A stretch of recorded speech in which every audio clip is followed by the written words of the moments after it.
There's the in-world explanation about the Pip-Boy, and that's mostly what this podcast episode is going to be about.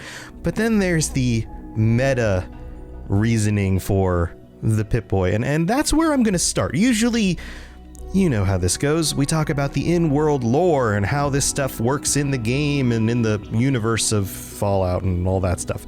But the Pip-Boy is actually interesting for a lot of reasons that have to do with game development and the designing of how things actually work in a video game, especially when you go back 25 years, holy crap, to the to the creation of Fallout 1.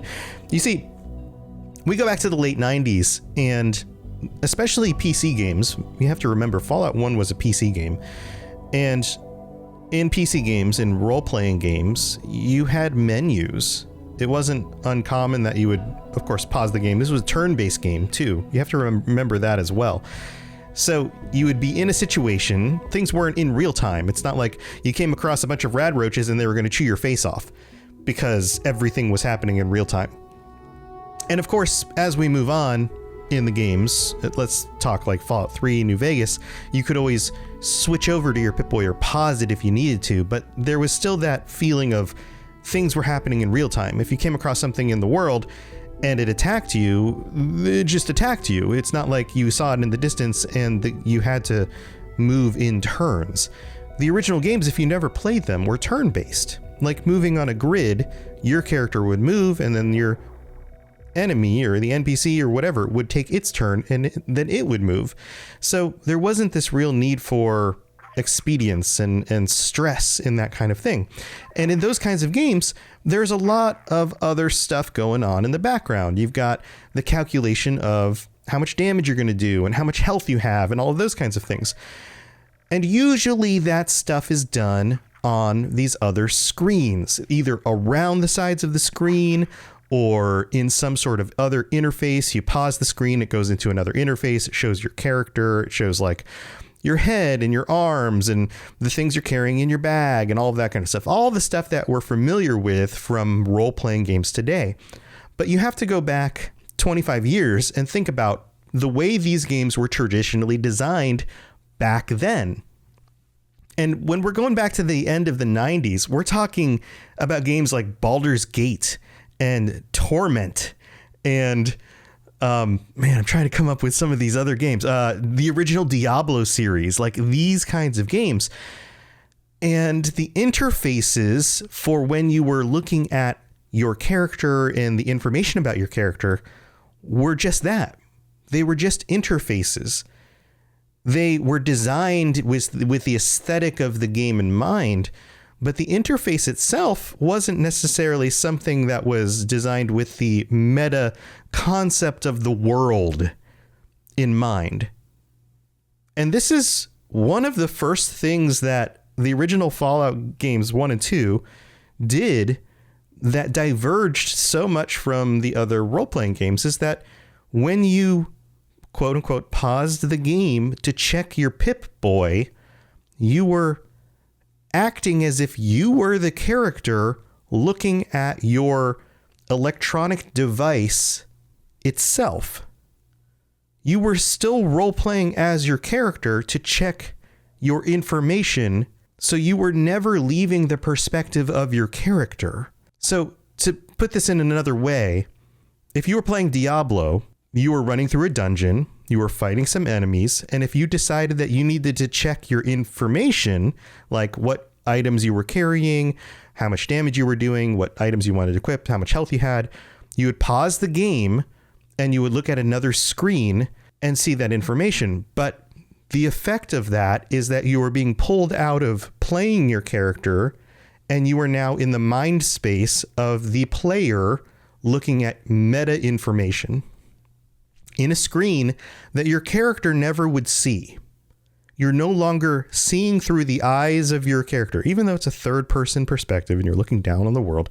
Like, forget all of that for a moment. In Fallout, you are continuing to look through the eyes of your character simply because you're looking at the Pip-Boy that your character theoretically would be carrying on their wrist. And it's not super clear. The original Pip-Boy, the Pip-Boy 2000, is aesthetically limited by the technology of the time. And we're talking about the technology, again, meta technology, the technology of the 1990s in our world in designing a video game. Later on, you get Fallout 3, New Vegas, and it's a lot more clear to be able to show an arm moving up, you know, the 3D rendering of all of this so that you can clearly see that this thing is tied to your character's arm. You're actually looking through the first person view of your character in the world. And so there was some vagueness to this. You actually had to read the instruction manual. This is back in a time when video games had an instruction manual that you would get in the box. And oh, by the way, the boxes were large, almost the size of like a cereal box. So you could actually have these large manuals in them. And that was part of the fun, is that you would buy the game and then you would get home. And while the game was installing off of floppy disks, which were very slow to load into your computer, you could sit there and read through the manual.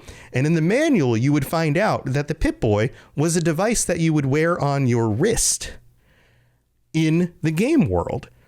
And when you opened up the screen, sure, it looked like a flat screen with a screen on it and some little doodads, you know, the kinds of stuff that you remember seeing on a Pip-Boy, and actually like a black screen with green images. And on the left side, there were these glowing tubes, this tube technology, and some buttons, and it looked all worn down.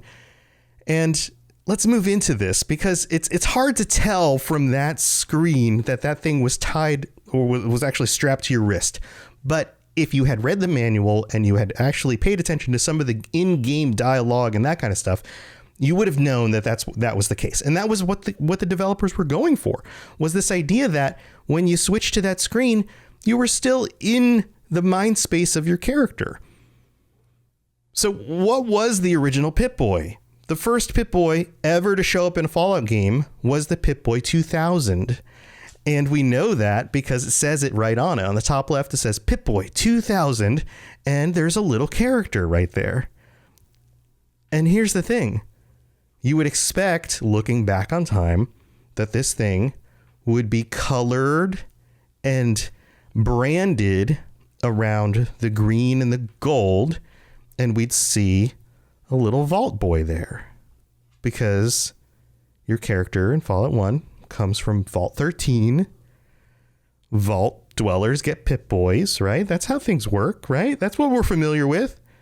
Well, no, not exactly. The Pip-Boy 2000 has a different character. It's a little orange and yellow character, and he's got his little fist up in the air with what looks kind of like a thumbs up, but he's this little orange and yellow character with a big grin on his face. It's kind of cartoony, big head, kind of pointed ears. This is the RobCo character. And it makes sense because Pip-Boys were designed by RobCo, not by Vault-Tec. Because they didn't start as an item designed for the vaults. They started as an item, as an actual piece of technology designed by RobCo for the military. These were devices designed for soldiers in order to monitor their health and have a readout on their arms that could help them when they were out in the field and they needed to check their vitalities, like settings, like I guess they're, things like how much water they had in their bodies, things like this. It's kind of a rough explanation for why you would have something like that. Like, we don't really need something like that. Like, if you're thirsty, you kind of know. You kind of know that you're thirsty. If you are in need of medical attention, you kind of know. You don't really need a readout on your arm to know these things. But let's just go with it. That's the original description of the Pip-Boy, right? And the Pip-Boy 2000 was the model that made it out into the world. It's the model that you get in Fallout 1. So you might be thinking, okay, RobCo. What did they design again? I know there's lots of these different companies, Westech, RobCo, Vaultec, all these different companies. RobCo, what did they do? Okay, let's go through some of their other creations, other designs, because this is going to put this in perspective for you. So here we go. RobCo, we've got Pip-Boys. Okay, Pip-Boys. What about iBots? Oh yeah, iBots. Okay. What about Protectrons? All right, so robots and things. Yeah, robots and things. Assaultrons. Oh, okay. Assaultrons. Yeah, so Mr. Handies. Yep, Mr. Handies too. All sorts of different types of robots. Yes. Mainframes. I almost said mainframes. That should be that sounds like that's absolutely a Fallout thing. Devs, we need something called a mainframe. Very violent type of robot type of thing. But mainframes, the GX9000 mainframe, bootloader, core processor system. So lots of different types of systems that do processing, computer technologies, robots, those kinds of things. Totally RobCo's thing. So a device that fits on your wrist that can do some of this processing that still uses this large technology in order to make this stuff work with tubes and glow up tubes. Now, remember the episode where I talked about miniaturization? This was really, really early on in the show, and how that didn't really happen in the Fallout universe. Well, that's true for the Pip-Boy as well. This thing is not powered with like battery technology from our world. It is not miniaturized. It still fits on your wrist. So RobCo is trying to push technology forward here with devices that you can carry, a tiny little computer that can fit on your wrist. And it doesn't do a ton of processing. This thing has the processing power of like an old calculator. That's why we get these weird kind of sound effects and, this kind of stuff when you tinker with it. And the green screen that it has and that kind of stuff. But ultimately, this thing is still nuclear powered. And it has to be designed in a way in which it is rugged and will not break easily. So the original versions of the Pip-Boy, the Pip-Boy 1, let's go back a little bit further than the Pip-Boy 2000, because we actually get a glimpse of the Pip-Boy 1 in the intro of Fallout 4. You guys remember this? The black and white intro screen of Fallout 4 with the scientists and engineers tinkering with the Pip-Boy on the guy's arm. It looks huge. It's a big old looking thing. Well, they had some issues with these old original versions of the Pip-Boy. The Pip-Boy 2000 was still very slow. It was meant to be worn on your wrist, but a lot of it was built in these pieces that were metallic and glass, and they were meant to try to protect the components from breaking. And you can even see the two tubes glowing inside the interface. All of that stuff would be very fragile. So by the time we get to Fallout 76, we end up with the Pip-Boy 2000 Mark 6. And what's so cool about this from a let's move back out of the universe perspective is that the developers in designing this Pip-Boy took a lot of the concepts that like the design aesthetic from the original Fallout 1, and they worked it into Fallout 76. In fact, this is one of those things that I think a lot of people don't pay attention to necessarily, is that the Fallout 76 Pip-Boy has a lot more aesthetically in common with the Fallout 1 and Fallout 2 Pip-Boy that we see from Fallout 3 and Fallout 4. You can even see the little vacuum tubes inside the Pip-Boy itself.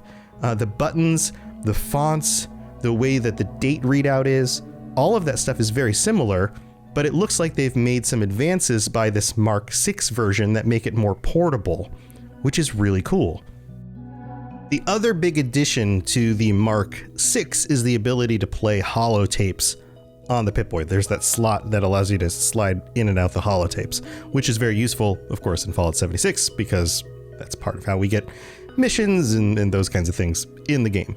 And let me pause here for a moment. All of this and a lot of this detail treads the line between in-game universe stuff that makes sense in some ways, but there is a lot of design aesthetic and reasoning behind the Pip-Boy designs and the changes over time that is very gameplay driven. And if you're the kind of person who wants to justify the changes in these kinds of in-world decisions for simply being in-world reasons, this gets really tough to do when it comes to Pip-Boys. There are ways of justifying things like why the Brotherhood in the West Coast did this and why the Brotherhood in the East Coast did this and why different people made different decisions. That can kind of get around the need for game development reasons, which, let's be honest, a lot of times those are the main reasons and then they justify the story around it. But when it comes to the Pip-Boy designs, most of the time these things are gameplay driven decisions and then they justify them in the world in order to make them fit. But it's fun to play with it anyway. So that's where we're at. The Pip-Boy 2000 Mark 6 from Fallout 76, because that's the next one in the timeline. Next coming up is the Pip-Boy 3000, and we see that from Fallout 3 and Fallout New Vegas. The Pip-Boy 3000 Mark 4 is the next one on the list. The Pip-Boy 3000 model is a slight variation on the 2000 model. It's the one that shows up in Fallout 3 and New Vegas, and also in the Fallout the board game. Little known fact there. This one, it's interesting because the biggest difference between this model and the other models is that the dials and things are on the left side, but if you wear it on your left arm, that means you have to cross over the interface in order to move the dials, which is a little bit odd. But when you think about it, your wrist can bend, so you don't necessarily cover up the screen in order to do so. So it's not the end of the world in the way that you would manage to have to use that. Like, I don't know. It's one of those things that's noted in a lot of these kinds of articles and YouTube videos when people talk about Pip-Boys. They're like, well, this is a dumb design because your hand would go right over the screen. Well, think about it. Like, take your hand and put it over your wrist. Now, try to touch like further down your arm, but now move your hand in ways that allow your wrist to still be seen. It's totally possible. It's just kind of an odd way to design something like that. Maybe that's designed in a way to keep the screen closer to your hand so that it's more in front of your face instead of further back on your wrist. I don't know. Just a thought there. There are some other variations. There's the 3000A. There's different model numbers with different letters after it. And otherwise, this thing is not too different from the 2000 model, other than the fact that it's just a little bit more varied and modern. Now, why a 2000 model and now a 3000 model? Well, the out-of-game reasoning is that they needed to update it for the new engine and looking different in a newer, more fancy game design. The in-world explanation is that, well, different models were out in the wasteland, different vaults got different models, and the ones on the East Coast, at least the ones in the capital wastes, had the 3000 model. That's about it.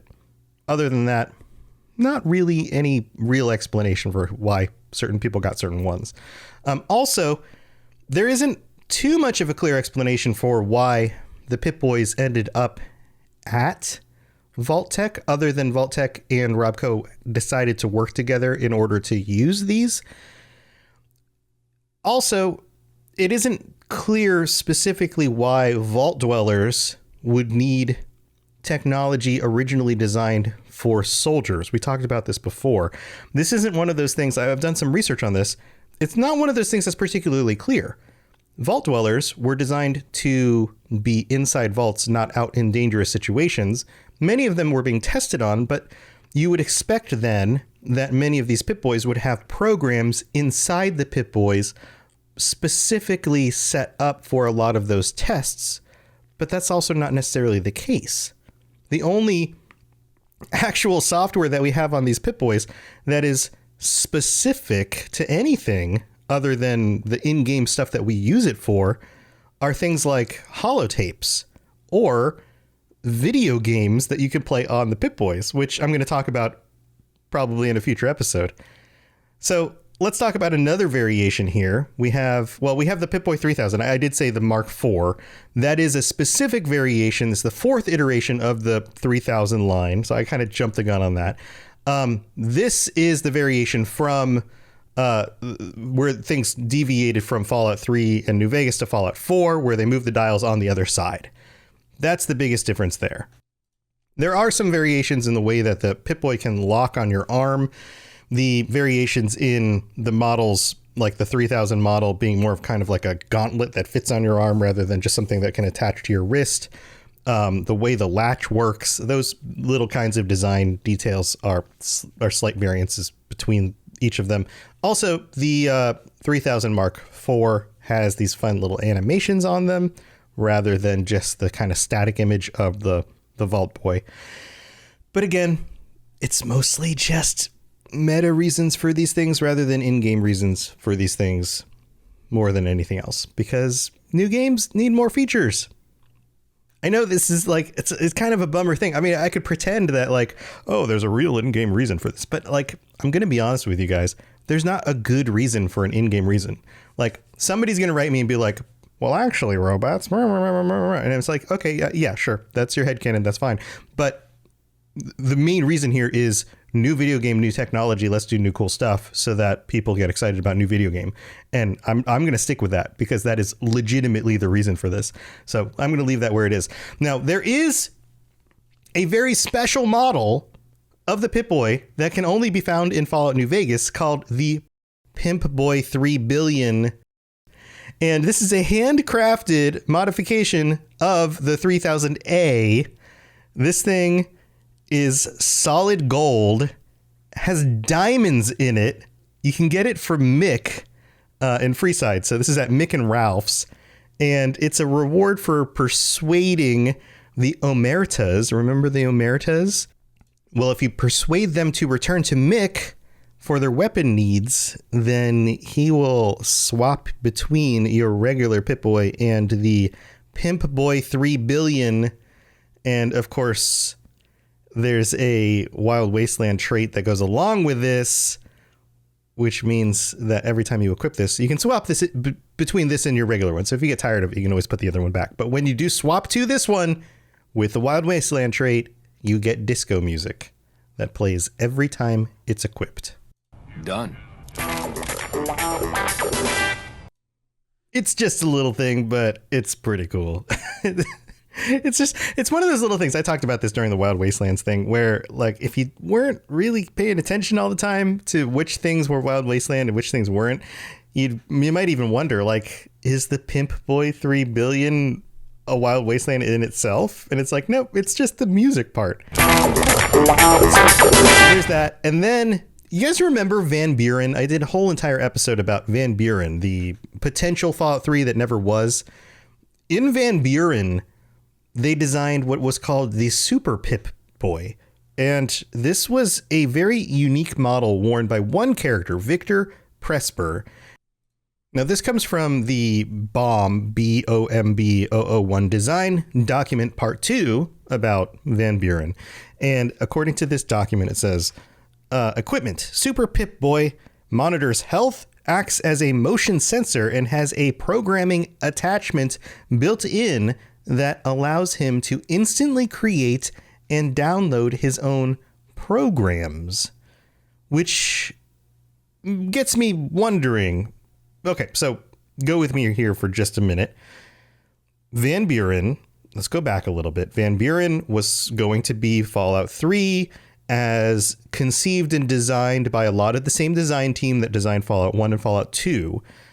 How do you design programs and things that are supposed to work on other Pip-Boys or maybe even other computers? Why not have a Pip-Boy that acts as a master device with which to design those programs on a Super Pip-Boy? That makes sense, right? Also, Super Pip-Boy, that sounds like it's like a Super Nintendo for the Pip-Boys. I don't know if maybe that was an influence at the time. This would have been in like the early 2000s, so roughly a decade after the Super Nintendo thing was a thing, and then other stuff. I don't know.